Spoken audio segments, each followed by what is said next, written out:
Varsity admission Bangla ব্যাকরণ অংশে সবাইকে স্বাগত জানাচ্ছি। আজকে আমরা আলোচনা করব বাংলা ব্যাকরণের একটি গুরুত্বপূর্ণ টপিক, সেটা হচ্ছে সমাস। আমরা জানি এই টপিকটি নিয়ে আমরা অনেক কষ্ট পাই, দ্বিধাদ্বন্দ্বে থাকি কেমন করে এটা পড়ব। প্রথমে আমরা জেনে নিব সমাস শব্দের অর্থ কী। সমাস শব্দের অর্থ হচ্ছে সংক্ষেপণ বা মিলন, অর্থাৎ এখানে একাধিক পদ থাকবে, অর্থাৎ একের অধিক। একাধিক বলতে একের অধিক, দুইটাও থাকতে পারে, তিনটাও থাকতে পারে, চারটাও থাকতে পারে, মানে একের অধিক পদ থাকবে। সেই পদগুলোকে আমি এক পদে কী করব? রূপান্তরিত করব। এজন্য বলা হয়েছে সমাস শব্দের অর্থ হচ্ছে কি? সংক্ষেপণ বা মিলন। দেখি আমরা এখানে কি বলতেছি সংজ্ঞার মধ্যে, পরস্পর অর্ধসঙ্গতি বিশিষ্ট দুই বা ততোধিক পদের এক পদে পরিণত হওয়াকে কি বলে? সমাস বলে। আমরা একটু এটা প্রমাণ করে দেখব। যেমন আমরা একটা ব্যাস বাক্য নিলাম, সিংহ চিহ্নিত আসন, আসন এটা সমস্ত পদ দাঁড়ায় সিংহাসন।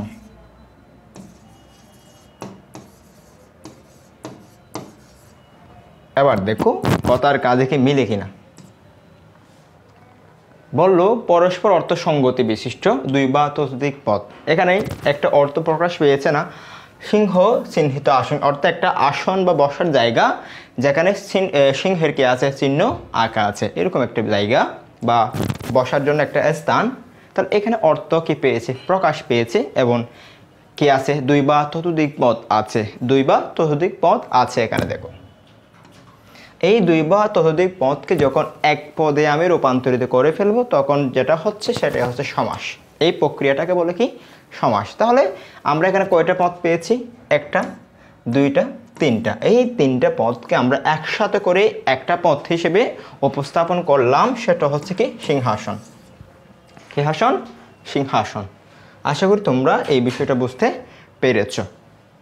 এরপরে দেখো তো সমাস নির্ণয়। সমাস নির্ণয় করার ক্ষেত্রে আমাদের কতগুলো বিষয় আগে জানা দরকার আছে, এইগুলো একটু আমরা দেখি। দেখো আমরা এখানে একটা কি ব্যাস বাক্য নিয়েছি এবং একটা সমস্ত পদ এখানে পেয়েছি। দেখো বিলাত হতে ফেরত, অর্থাৎ বিলাত থেকে ফেরত অর্থ হচ্ছে এখানে দাঁড়াচ্ছে বিলাত ফেরত, মানে বিদেশ থেকে ফেরত আসছে, এরকম বোঝাচ্ছে। দেখো এই যে অংশ না, এই একটা অংশ, এই একটা পদ, এই একটা পদ, এই পদগুলোকে প্রত্যেকটা পদকে বলা হয় সমসমান পদ। কি? সমসমান পদ। এই পদগুলোকে কি বলা হয়? সমসমান পদ। প্রত্যেকটি পদকে কি বলা হচ্ছে? সমসমান পদ। আর এই সম্পূর্ণ অংশকে বলা হচ্ছে ব্যাস বাক্য। কি বাক্য? ব্যাস বাক্য বা বিগ্রহ বাক্য বলা হয়। ব্যাস বাক্য বা বিগ্রহ বাক্য বলা হয়। তাহলে এই যে ব্যাস বাক্যের প্রত্যেকটা পদকে বলা হয় সমসমান পদ, এবং এই সম্পূর্ণ অংশটাকে বলা হচ্ছে ব্যাস বাক্য বা বিগ্রহ বাক্য, আমরা জানি। এবার দেখো এইটার সমন্বয়ে তৈরি হয়েছে যে শব্দটা, যে পদটা, সেটা হচ্ছে কি? বিলাত ফেরত। কি? বিলাত ফেরত। তাহলে এইখানে দেখো দুইটা কি আছে? পদ আছে। একটা হচ্ছে প্রথমে, আরটা হচ্ছে দ্বিতীয়। একটা প্রথমে, একটা হচ্ছে শেষে। তাহলে প্রথম পদ যেটা আছে এটাকে বলা হয় পূর্বপদ। কি বলা হয়? এটাকে বলা হয় পূর্বপদ। আর পরবর্তী যেটা আছে এটাকে বলা হয় পরবর্তী পদ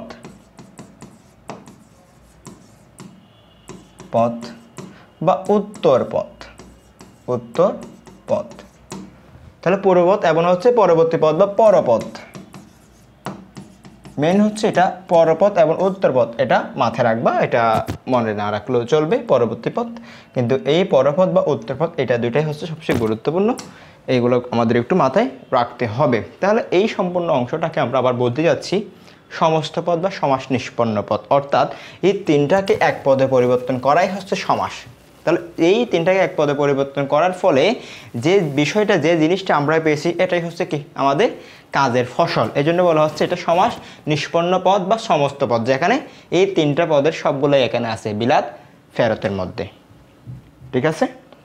এগুলো কিন্তু মনে রাখা খুবই জরুরি। এই যে পরপদকে যে উত্তর পদও বলা হয়, এটা উত্তর মানে হচ্ছে পশ্চাতে বোঝায়, পরবর্তী বা পশ্চাতে এরকম বোঝায়। তাহলে উত্তর পদ মানে পরপদ। আশা করি তোমরা ক্লিয়ার করতে পেরেছ।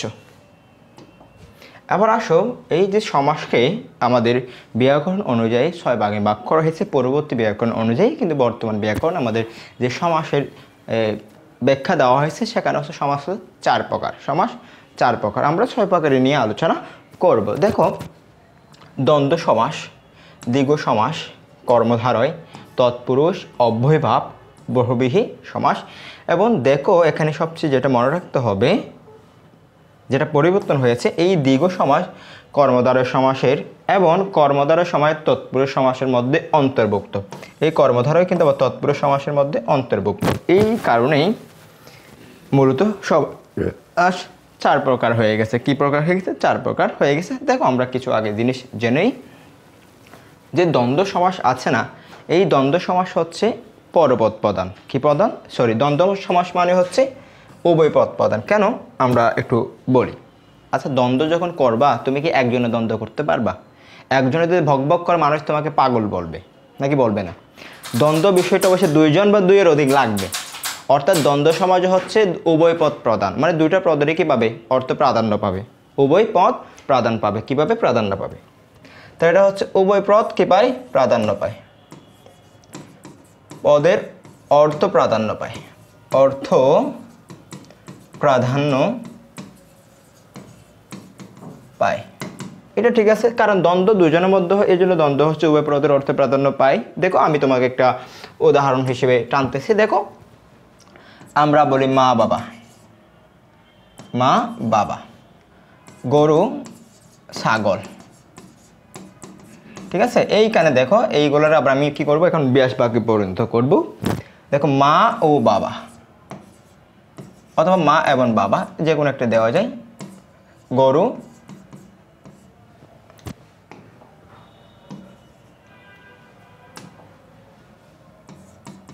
গরু ও ছাগল।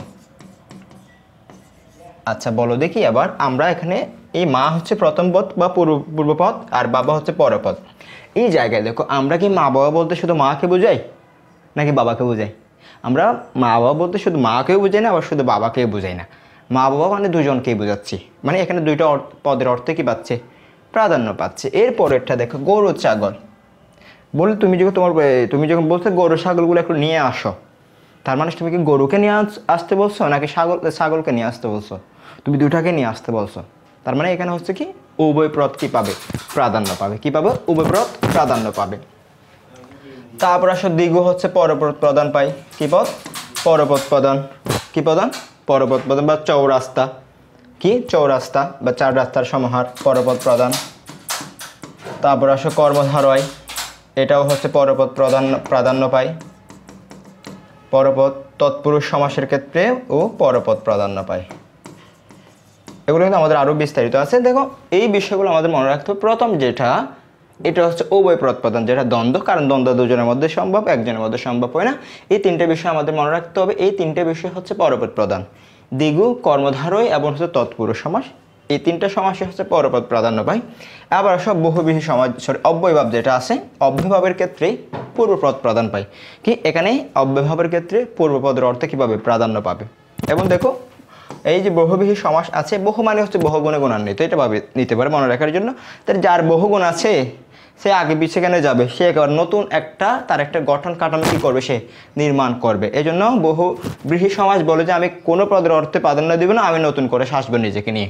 এই জন্য সে নতুন একটা অর্থে কী দেয়? প্রাধান্য দেয় বা নতুন একটা অর্থ উৎপাদন করে।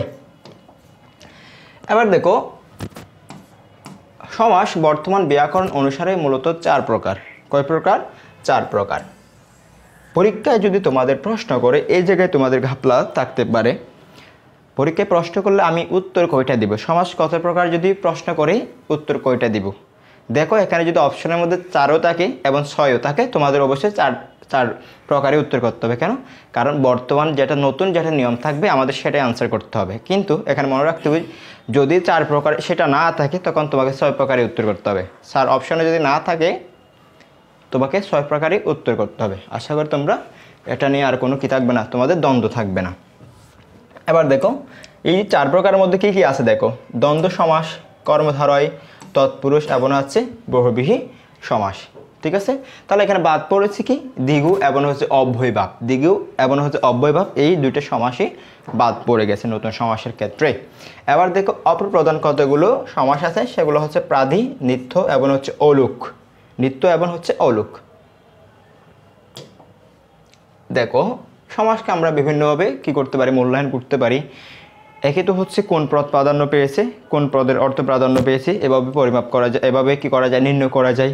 অথবা তাদের মধ্যকার বিয়াস ভাগের মধ্যকার কতগুলো চিহ্ন থাকে যে যোজক বা অব্যয় ইউজ করা হয়, এই বিষয়গুলো দেখো আমরা কি করতে পারি, নির্ণয় করতে পারি সমাস। কিন্তু টেকনিক এটা খুবই সহজ, যেটা হচ্ছে কোন সমাসে কোন পদ প্রধান, এটার ভিত্তিতে সমাস নির্ণয় করা। তাহলে উভয় দ্বন্দ্বে, তাহলে উভয় দ্বন্দ্বে আমি কিছুক্ষণ আগে যেটা বললাম, উভয় মানে হচ্ছে দ্বন্দ্ব সমাসে উভয় পদ প্রাধান্য পাবে। দ্বিগু কর্মতৎপর, অর্থাৎ দ্বিগু সমাস, কর্মধারয় সমাস এবং তৎপুরুষ সমাসের ক্ষেত্রে কি পাবে, পরপদ প্রধান পাবে। এখানে যে তৎপর বলছে না, পর মানে হচ্ছে পরপদ প্রধান, এটা তোমাদের ছন্দ আকারে দেওয়া হয়েছে, জাস্ট তোমরা এটা মনে রাখবা, একদম ইজি, এভাবে পড়বা। উভয় দ্বন্দ্বে কি বললাম, উভয় দ্বন্দ্বে দ্বিগু কর্মতৎপর হয়ে অব্যয়ভাব পূর্বপদ এবং হচ্ছে বহুব্রীহি অন্য পদ গ্রহণ করে। এইভাবে তুমি এটাকে মুখস্থ করে ফেলবা, দেখবা কোন পদ প্রধান আছে কোন সমাসে, এটা তোমার জন্য একদম কি হয়ে যাবে, পানি হয়ে যাবে। তাহলে দেখো এই অব্যয়ভাবে পূর্বপদ প্রধান আর বহুব্রীহি হচ্ছে কি অন্য পদ প্রাধান্য পায়, কি পায়, অন্য পদ প্রাধান্য পায়। ঠিক আছে, তাহলে তোমরা এই বিষয়গুলো একটু ভালো করে কি রাখবা, আয়ত্ত রাখার চেষ্টা করবা, দেখবা একদম সহজ লাগবে। চলো আমরা পরবর্তীতে যাই। এবার আমরা একটা নিয়ম জেনেছি, এখন আমরা আরেকটা নিয়ম জানবো, অর্থাৎ যে ব্যাস বাক্যের মধ্যে যে যে যোজক বা অব্যয়গুলো থাকে সেই অব্যয় দিয়ে আমরা কিভাবে চিহ্নিত করব যে এটা কোন সমাসের অন্তর্ভুক্ত। যেমন দেখো ও এবং ও দিয়ে হচ্ছে দ্বন্দ্ব উ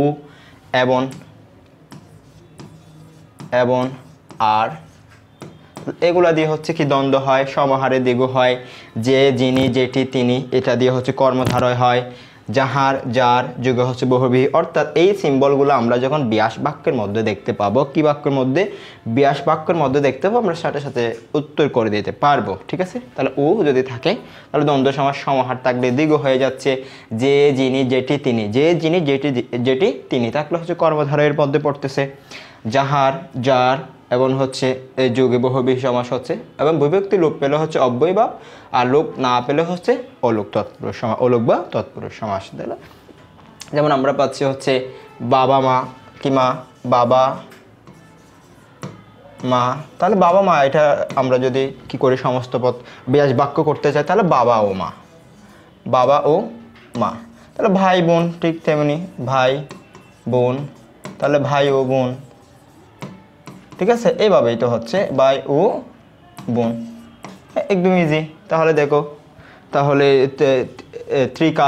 ত্রিকাল বললাম, ত্রিকাল, তাহলে এটাকে আমরা যদি ব্যাস বাক্যে পরিণত করি, তাহলে তিন কাল, ত্রি বা তিন কালের সমাহার, তিন কালের হচ্ছে কি সমাহার, সপ্তাহের সমাহার, তাহলে সপ্তাহ, তাহলে এটাকে করলে বাংলা যারা অহের সমাহার। তাহলে একদম ইজি না ভাই, দেখো সপ্তাহের সমাহার মানে সপ্তাহ, একদম ইজি। তাহলে এই সমাহার দিয়ে আমি ডিরেক্ট বলে দিবে হচ্ছে এটি দ্বন্দ্ব সমাস, এটি কি সমাস, দ্বন্দ্ব সমাস। ঠিক তেমনি এগুলো এভাবেই আমরা কাউন্ট করতে পারবো। এখন আমরা একটু বিস্তারিত যখন আলোচনা করব তোমাদের আরও ইজি হয়ে যাবে। এবার দেখো, প্রথমে আমরা আলোচনা করতে যাচ্ছি দ্বন্দ্ব সমাসটা, দ্বন্দ্ব সমাস। তাহলে এই দ্বন্দ্ব সমাজের মূল বিষয় আমরা কি বললাম, আমরা এখানে কি পাবো, আমরা এখানে পাবো হচ্ছে দ্বন্দ্ব সমাসের ক্ষেত্রে ব্যাস বাক্যে সাধারণত ও এবং আর, কি পাবো, ও এবং আর হচ্ছে আর পাবো, ও পাবো এবং হচ্ছে আর পাবো। এই যোজকগুলো আমরা এখানে পাবো, দেখো ব্যাস বাক্যের ক্ষেত্রে। যেমন আমরা জানি কালি কলমের ক্ষেত্রে হচ্ছে কালি ও কলম, যেটা ব্যাস বাক্য, কালি ও কলম। অর্থাৎ এখানে আমরা ওটাই পাচ্ছি। পরীক্ষায় মনে করো তোমাকে এই সমস্ত পদটায় দিয়ে দিল, তাহলে আমরা এটাকে কি করব, ব্যাস বাক্যে মনে ব্যাস বাক্যে রূপান্তর করব। যদি না পারে তাহলে একটা বিষয় আমি তোমাদের শর্টকাট দিছি, ব্যাস বাক্য না পারলেও আমি এটার উত্তর করতে পারবো। তোমাদের টেকটিক দুটা দিছি, ব্যাস বাক্যের মধ্যে যে চিহ্নগুলো আমরা দেখাইছি, ও এবং আর, যে, যিনি, যেটি, তিনি, সমাহার, এগুলো যদি না পাই তাহলে আমি কীভাবে এটা নির্ণয় করবো? স্যার আমি ব্যাস বাক্য জানি, একটা নতুন একটা সমাস চলে আসলো। তখন তোমাকে যেটা গুরুত্ব দিতে হবে, এটাই হচ্ছে ইম্পর্টেন্ট, সেটা হচ্ছে কোন পদ এখানে প্রাধান্য পেয়েছে, কোন পদ আমাদের এখানে প্রাধান্য পেয়েছে। আমরা দ্বন্দ্বে পড়বো 3টা সমাস নিয়ে। দ্বন্দ্ব সমাস নিয়ে দ্বন্দ্ব পড়ার কোনো কারণ নাই, কারণ দ্বন্দ্ব সমাজে 2 পদ প্রধান, আর বাকি কোনো সমাজে কি সমাসের ক্ষেত্রে কি 2 পদ প্রধান সমাস আছে, অর্থ প্রাধান্য ভাই? না ভাই, আছে 3টা। এই 3টার মধ্যে আমরা বেজালে পড়বো, যেগুলো হচ্ছে পরপদ প্রধান, দ্বিগ আছে, কর্মদ্বারায় আছে, তৎপুরুষ সমাস। এই 3টা সমাস নিয়ে আমরা একটু ঝামেলায় পড়তে পারি, কিন্তু বাকি সমাস নিয়ে ঝামেলায় পড়ার কোনো কারণ নেই। অব্যয়ভাব কোনো কারণ ছাড়াই অব্যয় পূর্বপদ প্রধান পাই। অন্য কোনো সমাজ কি আছে যেখানে পূর্বপদ প্রধান? নাই তো ভাই, আছে? নাই, একদমই। আর বহুবিহীর ক্ষেত্রে দেখো, এটা কোনো পদের অর্থে প্রাধান্য পায় না। তাহলে ব্যাস বাক্য না জানলে যে আমাদের আহামরি কিছু হবে তা না, কিন্তু ব্যাস বাক্য জানা ভালো, উত্তম, শর্টকাট উত্তর করার ক্ষেত্রে। এবার দেখো, এখানে ছিল আমরা পাচ্ছি খালি ও কলম। আর ভাই দেখো তো, এটা হচ্ছে প্রথম পদ, পূর্বপদ ছিল, এটা হচ্ছে পরপদ। এবার দেখো, যখন এটা ব্যাস বাক্যে পরিণত হয়েছে, ব্যাস বাক্য থেকে যখন সমস্ত পদে আমরা নিয়ে গেলাম, তখন দেখো এখানে কালির ও কলমের অর্থ, দুইটার অর্থ প্রাধান্য পাচ্ছে না, নাকি শুধু কালিকে বোঝাচ্ছে, কলমকে বোঝাচ্ছে না? দুটাই অর্থ এখানে প্রাধান্য পেয়েছে। এরপরটা দেখো তো, তাল ও তমাল। এই তাল ও তমাল এটাকে যখন আমরা সমস্ত পদে নিয়ে আসলাম, তখন দেখো তাল তামালের মধ্যে 2টার অর্থই প্রাধান্য পেয়েছে, নাকি একটা পাইছে একটা পাই নাই। এখন আমরা বাবা মা বললে কি শুধু মাকে বোঝাই নাকি বাবাকে বোঝাই? দুটাকেই তো বোঝাই ভাই, দুটাকে বোঝায় না? তাহলে 2টা পদের যখন অর্থ প্রাধান্য পাই, সুখ বন্ধ করে এটা দ্বন্দ্ব। এটা কি দ্বন্দ্ব? কার এখানে দ্বন্দ্ব লাগবে দুজনের মধ্যে। আচ্ছা, ভাই বোনের ক্ষেত্রে সেম করতেছে। এবার দেখো দোয়াত ও কলম। দোয়াত ও কলম, তো দোয়াতের কালি যেখানে রাখা হয়েছে তো দোয়াত, আর যেটা হচ্ছে কলম হিসেবে কাজ করে সেটা হচ্ছে কলম। তাহলে 2টা জিনিসকে মিন করতেছে না? তো অবশ্যই 2টা জিনিসকে মিন করতেছে। তাহলে দোয়াত কলম মানে শুধু দোয়াতকে বোঝাচ্ছে না, আবার কলমকেও বোঝাচ্ছে না, 2টাকে একসাথে বোঝাচ্ছে। এটা হচ্ছে দ্বন্দ্ব। এই সমাসের মধ্যে সবচেয়ে সহজ কি জানো ভাই? এই দ্বন্দ্ব সমাসটাই। কারণ এখানে যতগুলো 2টা পদ আছে, 2টা পদের অর্থে প্রাধান্য পাবে। নিপাতনে সিদ্ধ, এগুলো কোনো নিয়ম মানে না। নিপাতনে সিদ্ধ, এগুলো কোনো নিয়ম মান না। এই যে নিপাতনে সিদ্ধ যে ইম্পর্টেন্ট তোমাদের জন্য মনে হয়েছে আমার, এগুলো এখানে দিয়ে দিলাম। তোমাদের চোখ বন্ধ করে মুখস্থ রাখতে হবে, এবং এগুলো দেওয়ার পরে যদি কোনো সময় জিজ্ঞেস করে তাহলে তোমাদের অবশ্যই এটা অ্যান্সার করতে হবে। নিপাতনে সিদ্ধ দ্বন্দ্ব সমাস। কি? নিপাতনে সিদ্ধ দ্বন্দ্ব সমাস। ওকে, তাহলে দিবা ও রাত্র, দিবারাত্র, অহ ও নিশা, তাহলে অহর্নিশ। হ্যাঁ, অহর্নিশ এখানে কম হবে। কুশ ও লব, কুশীলব। অহ ও রাত্রি, অহরাত্র। এই একটা 2 3 4, এই 4টা দিয়েছি তোমাদের জন্য। এছাড়া তোমাদের পাঠ্য বইয়ে যদি আরও পাও, ওইগুলো কিন্তু তোমাদের মুখস্থ করতে হবে। আমরা জানি ব্যাকরণে এরকম কিছু জিনিস থাকে যেগুলো হচ্ছে কোনো নিয়ম মানে না, কোনো নিয়ম মানে না। ঠিক এই ক্ষেত্রে এটাই ঘটেছে। তাহলে দ্বন্দ্ব সমাস নিয়ে তোমাদের আর কোনো দ্বন্দ্ব থাকার কথা নয়। দ্বন্দ্ব সমাস মানে আমরা একটু রিভাইন্ড করতেছি। দ্বন্দ্ব সমাস মানে যেখানে 2 পদের অর্থ প্রাধান্য পাবে। এবং আরেকটা সহজ উত্তর হচ্ছে, যদি আমি এই সমস্ত পদের, দ্বন্দ্ব সমাসের ক্ষেত্রে সমস্ত পদের ব্যাস বাক্য বের করতে পারি, তাহলে আমি এইখানে খুঁজবো উ এবং আর, এই 3টা বিষয়কে আমরা এখানে খুঁজবো। এগুলো পেয়ে গেলেই আমরা চোখ বন্ধ করে দ্বন্দ্ব দিয়ে দেব। এবার দেখো কর্মদ্বারের সমাস। কর্মদ্বারের সমাস হচ্ছে প্রধানত 4 প্রকার আছে: উপমান, উপমিত, রূপক, কর্মদ্বারা। এছাড়া আরেকটা প্রকার আছে যেটাকে আমরা সাধারণ কর্মদ্বারই বলি। কি? সাধারণ কর্মদ্বারাই বলি। অর্থাৎ এগুলোর বাইরে নিয়মে যদি যাই তাহলে সেটাকে আমরা সাধারণ কর্মদ্বারাই বলি। এবার আসো কর্মদ্বারা সম্পর্কে আমরা একটু বিস্তারিত জেনে নিব। দেখো, তাহলে সহজে কর্মদ্বারই সমাস চেনা ও ব্যাস বাক্যের কৌশল। কি? ব্যাস বাক্যের কৌশল। এবার দেখো, মহা এর পরে যদি বস্তু হলে মহৎ হয়। মহা এর পরে যদি বস্তু হয় কি হবে? মহৎ হবে। অর্থাৎ ব্যক্তি হলে মহান হবে। ব্যক্তি হলে কি হবে? মহান হবে। আমি এই 2টা জিনিস একটু বোঝাচ্ছি। দেখো, তাহলে আমরা বললাম মহানবী। কি নবী বললাম? মহানবী। কি বললাম? মহানবী। আবার মহানবীর আমি ভাঙি পাই, তাহলে মহান প্লাস হচ্ছে নবী, নদী লিখে ফেলছি, নবী। তাহলে নবী, তাহলে মহান যে নবী তাকে আমরা কি বলি? মহানবী বলি। অর্থাৎ দেখো, নবী একজন ব্যক্তির নাম না, তিনি কি বস্তু? মহানবী সাল্লাল্লাহু আলাইহি সাল্লামকে বলতেছে মহানবী। তাহলে মহানবী একজন ব্যক্তির নাম। তাহলে ব্যক্তি যদি হয়, ব্যক্তিকে আমরা কখনো মহৎ দিয়ে গিয়া সম্বোধন করি না, মহান। হিসেবে সম্বোধন করি। তাহলে মহানবী যেহেতু নবী যেহেতু ব্যক্তি, তার আগে অবশ্যই আমাদের কি বসাইতে হবে? মহান বসাইতে হবে। আর এটার ব্যাস বাক্য হচ্ছে মহান যে নবী। মহান যে নবী তাকে আমরা কি বলি? মহানবী বলে থাকি। এবার দেখো মহানদী বললাম, সাপোজ কি নদী বললাম? মহানদী। এখানে লিখি মহানদী। তাহলে মহানদীরে আমরা কিভাবে ভাঙবো? দেখো নদী আমরা প্রথমে দেখলাম, মহা তো আমরা চিন্তা করবো না, মহার পরে যে জিনিসটা আছে সে চিন্তা করব। মহার পরে যদি বস্তুবাচক থাকে তখন আমরা যখন ব্যাস বাক্য করবো মহা হয়ে যাবে মহৎ। আর যদি বস্তু না থেকে যদি ব্যক্তি থাকেন তখন মহা হয়ে যাবে মহান। আশা করি তোমরা বুঝতে পেরেছ। তাহলে এটার ব্যাস বাক্য যেটা দাঁড়াচ্ছে মহৎ যে নবী, মহৎ যে নদী, মহৎ যে নদী, সরি মহৎ যে নদী, তাকে আমরা কি বলতেছি? মহানদী। কি বললাম? মহানদী। অথবা মহাকালও বলতে পারো ভাই, এটাও বলো মহাকাল। মহাকাল এটাও বলো, তোমাদের যে সোনার তরীতে আছে মহাকালের কথা, এই মহাকালও বললাম। তাহলে মহাকাল, কালটা কি ভাই? কালটা কি কোনো ব্যক্তির নাম? কাল কখনো ব্যক্তির নাম না, এটা সময়ের নাম। তাহলে মহৎ যে কাল ভাই, মহৎ যে কাল, তাকে আমরা কি বলতে যাচ্ছি ভাই? মহাকাল। একদম ইজি না? খুবই সহজ। হ্যাঁ, খুবই সহজ কিন্তু। এবার দেখো কদ আছে, কদ স্থলে কি হবে? কু নিবি, কু স্থানীয়, কদ স্থলে কু স্থানীয়। অর্থাৎ আমি বললাম কদ আছে, কদ আছে মানে খারাপ ব্যবহার আর কি, কদা স্যার। তাহলে এইটাকে একটু আমরা দেব। এটাকে যখন আমরা ব্যাস বাক্য করবো, বলছে কদের স্থলে আমরা কি নিব? কু নিব। কদের স্থলে আমরা কি নিব? কু নিব। তাহলে এটাকে যে আমি ভাঙি, পাচ্ছি হচ্ছে কু যে আচার। কু যে আচার, তাকে আমরা কি বলতেছি? কদাচার। কু যে আচার, তাকে আমরা কি বলতেছি? কদাচার। ঠিক আছে। এবার আসো উপমান কর্মদ্বারয়। উপমান কর্মদ্বারয়, উপমান কর্মদ্বারয় সমাজ আমরা জানবো। এই বিষয়টা হচ্ছে মূলত আমরা যে সাধারণ কর্মদ্বারয় কথা বলতেছিলাম না, সাধারণ কর্মদ্বারয়, এইটার সাথে রিলেটেড এই বিষয়গুলো সাধারণ কর্মদ্বারয়ের ক্ষেত্রে। ঠিক আছে। তাহলে সাধারণ কর্মদ্বারয়ের ক্ষেত্রে আমরা যখন ব্যাস বাক্য করবো, আমরা যে এই শব্দটি পাচ্ছি, যে এই শব্দটি পাবো। আচ্ছা দেখো উপমান কর্মদ্বারয়, উপমান কর্মদ্বারয়। উপমান মানে হচ্ছে যার মান আছে ভাই। শব্দটা দেখে মনে রাখবা, মান কার থাকে? আমরা এখানে সত্য মিথ্যা নিয়ে কাজ করব। মান কার থাকে? সত্য কথার মান থাকে নাকি মিথ্যা কথার মান থাকে? অবশ্যই ভাই তুমি বলো সত্য কথার মান থাকে ভাইয়া। সত্য কথার তো মানুষ দাম দেয় না, মান আছে। তাহলে উপমান মানে এখানে তুলনা যেটা করব সেটা হবে সত্য তুলনা। অর্থাৎ এখানে কোনো মিথ্যা কথা বলবে না, এখানে কোনো মিথ্যা কথা বলবে না। চলো আমরা শুরু করি। তাহলে এটারে মনে রাখবো সত্য তুলনা হবে, সত্য তুলনা হবে ভাই। কি হবে? সত্য তুলনা হবে। তাহলে ওকে, শুরু করো। দেখো আরেকটা কৌশল এখানে তোমাদের জন্য দেখেছি।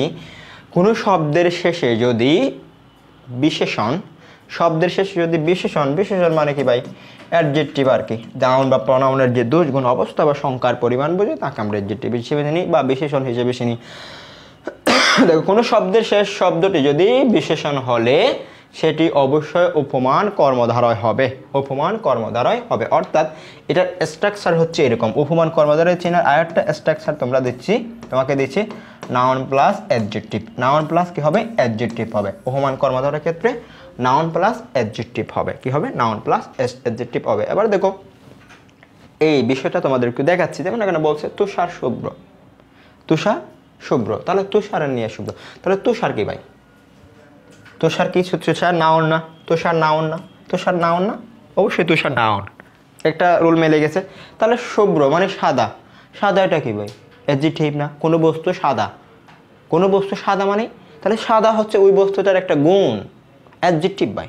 কি ভাই? অ্যাডজেক্টিভ। তাহলে এই চিহ্নটা আমরা মিলাবো কার সাথে? বেশ বাক্যের সাথে নয়, সমস্ত পদের সাথে মিলাবো। কার সাথে? সমস্ত। বেশ বাক্যের সাথেও মিলাইতে পারে, সমস্ত পদের সাথে মিলাইতে পারে, সমস্ত পদের সাথে আমরা মিলাবো। দেখো তাহলে তুষার সাদা, এটা হচ্ছে তুষার। তুষার একটা নাউনের নাম। হ্যাঁ, তাহলে শুভ্র মানে সাদা। ওকে, তাহলে নাউন আমরা নাউন প্লাস অ্যাডজেক্টিভ আমরা পেয়ে যাচ্ছি। ওকে, এবার দেখো আমরা ব্যাস বাক্যটা একটু দেখি। এবার তোমাদের যেটা বললাম উপমান কর্মদ্বারয় মানে হচ্ছে সত্য তুলনা। যে তুলনাটা অবশ্যই কি হবে? সত্য হবে। দেখি সত্য আছে কি নাই। তুষারের ন্যায় শুভ্র। তুষার কি সাদা নাকি কালো?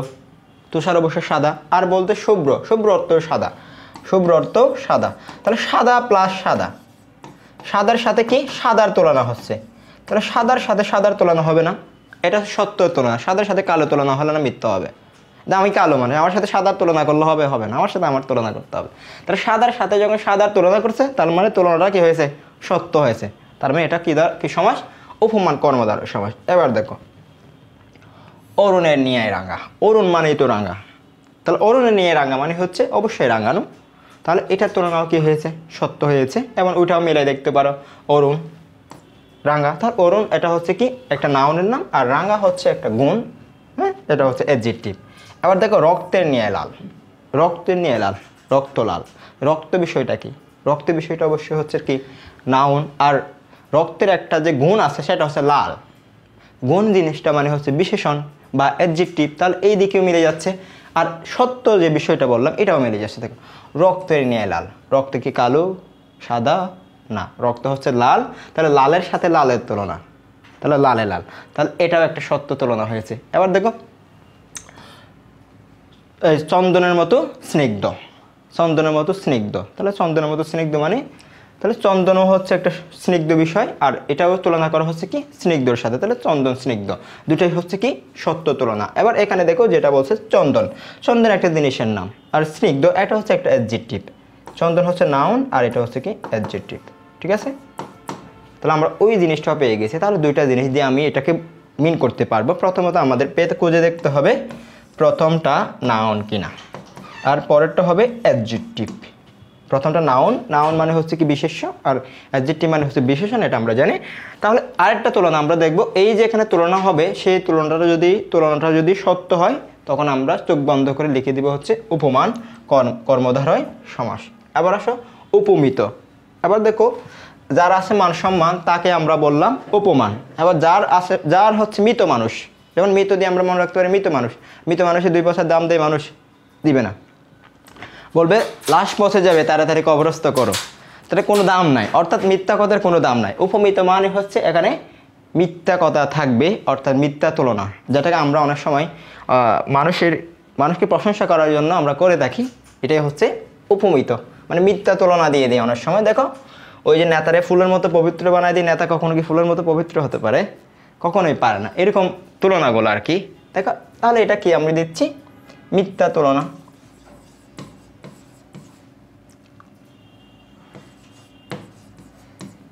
ঠিক আছে। এবার দেখো কৌশল, দুটি পদই হচ্ছে বিশেষ্য হবে, দুটি পদই হচ্ছে বিশেষ্য হবে, অর্থাৎ নাউন প্লাস নাউন, অর্থাৎ নাউন প্লাস নাউন হবে, অর্থাৎ কি হবে নাউন প্লাস নাউন হবে। দেখো এরপর দেখো অঙ্গের নামের সাথে তুলনা যত সেই সব হচ্ছে উপমিত, অর্থাৎ অঙ্গের নামের সাথে যেটা তুলনা হবে, প্রত্যেক কোনো অঙ্গের নামের সাথে তুলনা হয় সেটা হচ্ছে উপমিত হবে। প্রথমটা পেয়েছি হচ্ছে আমরা দুটি পদই হচ্ছে বিশেষ্য হবে, দ্বিতীয়টা পেলাম হচ্ছে অঙ্গের সাথে তুলনা হবে, মানুষের অঙ্গ প্রত্যঙ্গের সাথে কি হবে তুলনা হবে। আরেকটা বিষয় তোমাদের আমি দিচ্ছি, সেটা হচ্ছে এই যে তুলনাটা হচ্ছে অবশ্যই কি হবে মিথ্যা তুলনা হবে, মিথ্যা তুলনা। তাহলে উপমিত প্রমাণ করার জন্য আমরা 3টা বিষয় পেয়ে গেছি। এবার দেখো আসলে কি প্রমাণগুলো কি মিলে কি মিলে না। প্রথম প্রমাণ ছিল হচ্ছে নাউন প্লাস নাউন হবে, চন্দ্র, চন্দ্র মানে তো চাঁদ, চাঁদ কি নাউনের নাম না, এটা বস্তুর নাম না, অবশ্যই। আর মুখও তো একটা বস্তু, একটা জিনিসের নাম, তাহলে দুইটাই হচ্ছে নাউন। তার মানে আমরা নাউন প্লাস নাউন বিষয়টা মিলে গেছে, নাউন প্লাস নাউন বিষয়টা মিলে গেছে। এবার দেখো যে মিথ্যা তুলনার কথা আমি তোমাদের বললাম এটাকে সত্য কিনা। আচ্ছা বলো, মুখ কখনো কি চন্দ্রের মতো হতে পারে? এটা কি বিশ্বাস করো? মানুষ তুলনা করে, কিন্তু মুখ কখনো চন্দ্রের মতো সুন্দর হতে পারে না। তার মানে এটা হচ্ছে অতিরঞ্জিত বিষয়, মিথ্যা বিষয়। অতিরঞ্জিত যেখানে হবে সেখানে থাকবে কি মিথ্যার আশ্রয়। তাহলে এই বিষয়টাও এখানে সে হচ্ছে না, সত্য হচ্ছে না, তার মানে এটা হচ্ছে কি মিথ্যা কথা। এই জন্য আমরা বলবো এটাকে উপমিত কর্মদ্বারয় সমাস। এবার আসো আরেকটা বিষয়, পুরুষ সিংহের ন্যায় বলছে, পুরুষ সিংহের ন্যায় অর্থাৎ সিংহ পুরুষ, সিংহের মতো যদি পুরুষের শক্তি থাকতো, আসলে কি সিংহের মতো পুরুষের শক্তি আছে একজন মানুষের, একজন ব্যক্তির কি কখনো সিংহের মতো কি আছে শক্তি আছে? নাই। তাহলে এটা কি অতিরঞ্জিত কথা, মিথ্যা কথা। তার মানে এটাকে আমরা কি বলতে চাচ্ছি, এটা কখনো কি হতে পারে না, উপমান কর্মধারয় হতে পারে না, এটা হবে অবশ্যই উপমিত কর্মধারয়। কি কর্মধারয়? উপমিত কর্মধারয়। এরপর বদ্বীপ, যেমন আমরা বাংলাদেশকে বলা হয়, আমাদের বাংলাদেশকে বৃহত্তর প্রদ্বীপ। বাংলাদেশকে আসলে বয়ের মতো না ভাই, আসলে বয়ের মতো, কিন্তু মনে করা হয়, এটাও মিথ্যা কথা। মনে করা রিয়েলি বয়ের মতো না, কিন্তু এটাকে আমরা মনে করাই, ঠিক আছে, মানে ধরে নিলাম মানে মিথ্যা নিলাম। তাহলে এখানেও তুলনাটা হচ্ছে কি পারফেক্ট নয়, অর্থাৎ এখানে মিথ্যার আশ্রয় আছে, ঠিক আছে। ওকে, এরপর আরেকটা বিষয়, তোমাদের যে বিষয়টা বললাম, যেটা হচ্ছে দুটি বিশেষ্য পদ থাকবে। এখানে দেখো ব শব্দ একটা বর্ণের নাম, এটা অবশ্যই একটা নাউনের পর্যায়ে পড়ে, বর্ণ অবশ্যই কি হয়, নাউনের পর্যায়ে পড়ে। আর দ্বীপ যেটা হচ্ছে, দ্বীপ হচ্ছে একটা দ্বীপের নাম, তাহলে দ্বীপ একটা কি নাউনের নাম, তাহলে দুইটা নাউনই আমরা পেয়ে গেলাম। আবার দেখো বীর সিংহ, বীর সিংহের ন্যায়, বীর কখনো সিংহের ন্যায় শক্তিশালী হতে পারে না, তাহলে সবগুলো তুলনায় আমরা কি পেলাম, মিথ্যা পেলাম। মিথ্যা পাওয়া মানে হচ্ছে এটা মৃত জিনিস, তাহলে মৃত জিনিস কখনো সত্য হতে পারে না, তাই আমরা তারে বললাম উপমিত। আবার আসলে রূপক, রূপক শব্দ, রূপক কর্মধারয়কে একদম ইজি, আমরা এখানে রূপক শব্দটি পেয়ে যাব যখন আমরা সমস্ত পদকে ভেঙে ফেলবো, তখন আমরা ডিরেক্ট পেয়ে যাব রূপক শব্দটা। কি পাবো? রূপক শব্দটা পেয়ে যাব। রূপক, রূপক থেকে রূপ শব্দটা, মূলত রূপক থেকে রূপ শব্দটা পেয়ে যাব। আচ্ছা দেখো, আর এখানে সবচেয়ে মজার বিষয় হচ্ছে রূপ, মানুষের রূপ কখনো কি করা যায় না, দেখা যায় না, হয়তো অনুধাবন করা যায়। কি যায়? অনুধাবন। প্রকৃতির রূপ আমি দেখেছি বলছে, তাহলে প্রকৃতির রূপ কি তুমি আসলে দেখতে পাও? আসলে দেখতে পাও, জাস্ট অনুধাবন করো, ভেবে নিও, মানে বাতাস লাগলো আমার শরীরে, বাতাস বয়ে গেল, জাস্ট অনুভব করি, তাহলে এটা দেখা যায় না। রূপ ঠিক তেমনি দেখা যায় না। তাহলে এখানে তুলনাটা কার সাথে হবে? অদৃশ্য জিনিসের সাথে তুলনা হবে, অদৃশ্য জিনিসের সাথে তুলনা হবে। যদি তুলনাটা যদি অদৃশ্য জিনিসের সাথে হয়, তাহলে আমরা তাকে বলে দিব রূপক, চোখ বন্ধ করে। সত্য, সত্য সত্য হলে কীভাবে বলছিলাম, সেটা হচ্ছে উপমান, আর মিথ্যা হলে ভূমিত। আর যদি অদৃশ্য জিনিসের সাথে তুলনা হয়, তখন হয়ে যাবে রূপক। তাহলে এটাও পেয়ে গেলাম। চলো আমরা দেখি তাহলে। অদৃশ্য বিষয়ের সাথে দৃশ্যমান বিষয়ের তুলনা হবে, অদৃশ্য প্লাস হচ্ছে দৃশ্যমান বিষয়ের তুলনা হবে। এবং দেখো একটি দেখা যায় না, আরেকটি দেখা যাবে, এটাই বোঝাচ্ছে। তাহলে দেখো আমরা কি আসলে সত্যি কথা বলতেছি নাকি দেখি। দেখো প্রথমে আমি তোমাদের যে রুলটা দিয়েছিলাম সেটা হচ্ছে বিয়াস বাক্যে আমরা রূপ শব্দটি পেয়ে যাব। দ্বিতীয় নাম্বার ছিল হচ্ছে আমরা পাবো হচ্ছে একটা হচ্ছে দৃশ্যমান বস্তু দৃশ্যমান পাবো, আরেকটা হচ্ছে কি পাবো, দেখা যাবে না, অদৃশ্যমান। একটা দৃশ্যমান হবে, আরেকটা হচ্ছে কি অদৃশ্যমান হবে, ঠিক আছে।